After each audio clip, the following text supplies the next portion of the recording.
Terima kasih Anda masih bersama kami dalam Dialog Indonesia Bar dan kita masih berbincang bersama Bapak Aulia Fadli selaku Direktur Pengawasan Lembaga Jasa Keuangan 2, Manajemen Strategis Kantor Regional 2 Jawa Barat dan kita masih berbincang mengenai social engineering. Jadi sekali lagi hati-hati pemirsa Anda, data-data seperti nomor telepon, nama ibu kandung ketika Anda ditelepon ya oleh orang yang tidak dikenal ataupun juga oknum yang memang memanfaatkan nomor pribadi Anda, ini jangan serta-merta Anda memberikan data Anda.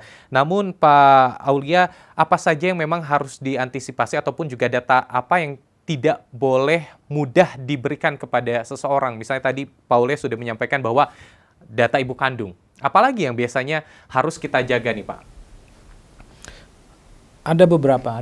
Misalnya tadi ya, kalau kita mau melakukan transaksi kan sebelum masuk ke rekening kita, masukkan PIN. Yeah. Itu juga benar-benar tidak boleh disampaikan ke orang lain. Kemudian kalau kita menggunakan fasilitas gadget gitu ya, kita sering dikirimin sebelum melakukan transaksi itu ada namanya selain PIN juga menggunakan OTP, one time password. Nah itu juga tidak boleh keluar. Kalau di kartu kredit biasanya atau di kartu ATM itu ada nomor CCV, biasanya 2 atau 3 digit di belakang. Yang di belakang kartu itu ya Pak? Tapi adanya cuma di belakang kartu, bukan kalau kita lihat kartu yang di depan nomornya mungkin 12 digit ya. Nah, tapi kalau di belakang kartu itu ada tambahan 2 atau 3 digit lagi. Betul. Nah itu sangat-sangat rahasia sebenarnya. Nah biasanya para pelaku kejahatan ini akan menanyakan itu, tolong masukkan PIN-nya. Bu sudah masukkan PIN-nya ya, PIN-nya berapa Bu? Nah, kadang-kadang berapa Pak? Nanti kita nyebutin tuh PIN kita. Karena kita sudah percaya. Kalau versinya kita yang sebagai korban dianggap kita tuh terhipnotis. Terhipnotis. Jadi kita ngikut dengan apanya yang mereka minta gitu. Sebutkan PIN-nya gitu, sebutkan, nanti masukkan PIN-nya.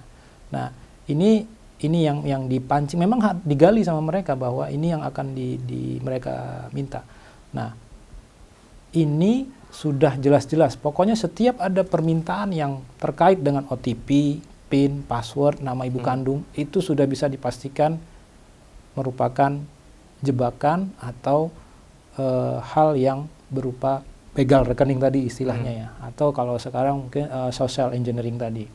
Jadi social engineering, begal rekening, apapun namanya itu, tindak kejahatan yang memanipulasi perasaan kita. Sehingga ini ujung-ujungnya selalu data keuangan kita yang akan mereka minta. Begitu mereka sudah minta data keuangan, Bapak Ibu harus segera sadar, harus segera menaikkan kembali tingkat kewaspadaan Ibu-Ibu, Bapak-Bapak sekalian.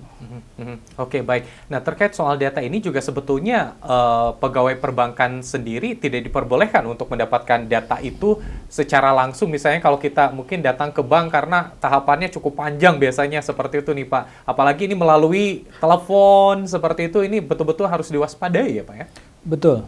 Jadi data tersebut hanya bisa diberikan kepada pihak-pihak yang memang punya tugas atau kewenangan untuk mengolah data-data tersebut. Ya. Kalau di bank itu ada yang namanya kalau misalnya terkait dengan kartu atau tabungan biasanya kan yang card centernya ya, orang-orang di card center. Misalnya kartu kita keblokir, kita perlu mengaktifkan kembali kartu kita atau ini ya, mereka harus dikonfirmasi ke teman-teman di card center. Nah itu mereka kan melakukan konfirmasi betul, akan ditanyakan data-data yang sebelumnya sudah kita isikan, sudah kita daftarkan di bank, dikonfirmasi ulang.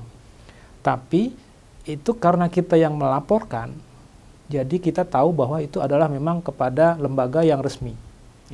Nah seringnya kita itu mendapatkan istilahnya berita di SMS atau di email atau di telepon, itu mereka menyebutkan link atau alamat atau nomor telepon yang mirip-mirip. Nomor call centernya itu ya Pak? Misalnya call centernya mirip-mirip, nomornya nomor 51 sekian, tapi ujungnya dibalik, misalnya jadi dari 98 jadi 97, kita nggak sadar. Kita nggak sadar karena mungkin nomornya berurutan nih, bisa lah, mungkin sama. Tapi itu mereka sudah ganti, misalnya Kalau di internet itu, alamat internet yang URL itu beda penempatan titik saja, itu sudah beda. Alamat yang IP-nya udah beda, masuknya udah ke tempat yang tidak sah atau tidak legit. Oke. Kalau kita melihat bahwa laman website aja dari sebuah bank ini, kalau saya pernah melihat misalnya di belakangnya betul-betul sangat berbeda. Kalau misalnya bank mungkin khusus seperti itu, .com misalnya seperti itu. Mungkin kalau oknum-oknum tertentu memanfaatkan seperti misalnya ada blog dan sebagainya. Seperti itu ya Pak ya? Betul.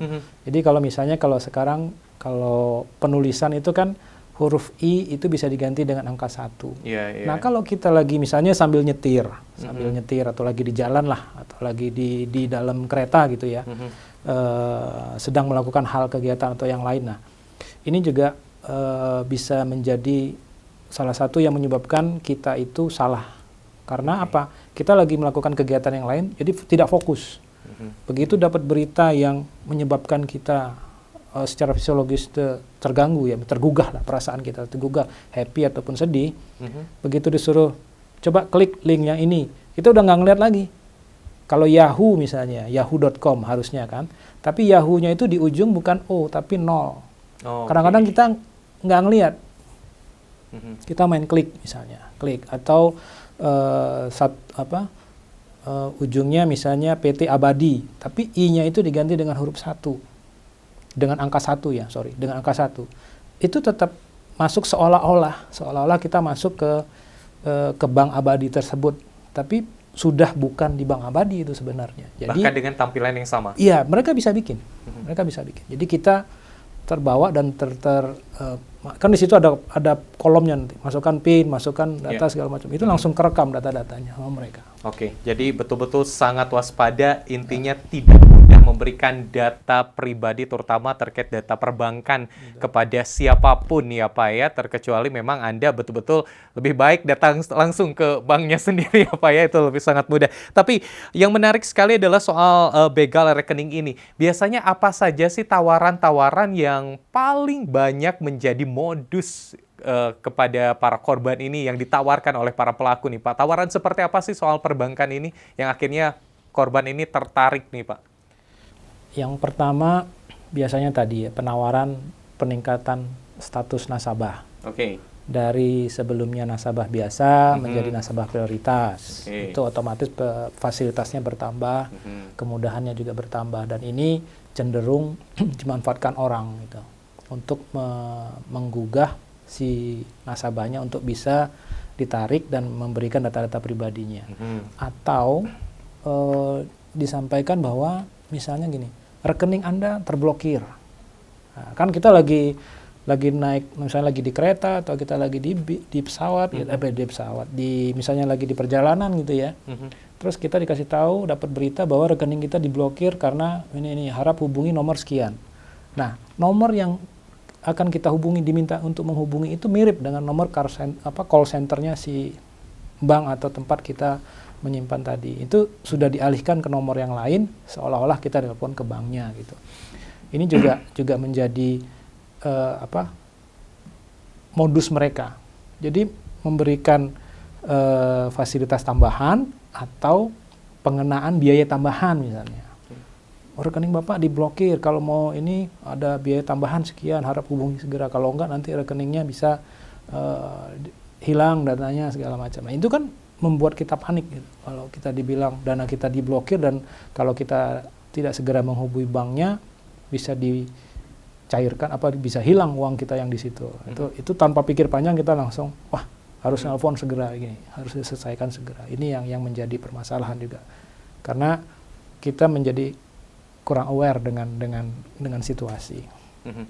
Oke, baik. Jadi jangan dulu bahagia ataupun juga tertarik ketika Anda misalnya ditawari iming-iming tertentu ya Pak ya, menjadi nasabah prioritas ataupun juga kemudahan transaksi dan sebagainya yang biasanya menjadi modus-modus para pelaku ini. Dan seperti apa sebetulnya yang harus dilakukan oleh para nasabah sendiri ataupun Anda, terutama juga ketika mendapatkan kejadian ataupun juga transaksi yang mencurigakan seperti itu ya dalam rekening kita ketika misalnya kita sudah memberikan data seperti itu, terus juga ada data kita akhirnya dipergunakan oleh oknum tertentu dan menjadi korban, apa yang harus dilakukan? Kita akan kembali membahas ini dan juga Pak Aulia, kita akan jeda terlebih dahulu dan juga pemirsa tetaplah bersama kami dalam Dialog Aidis Jabar.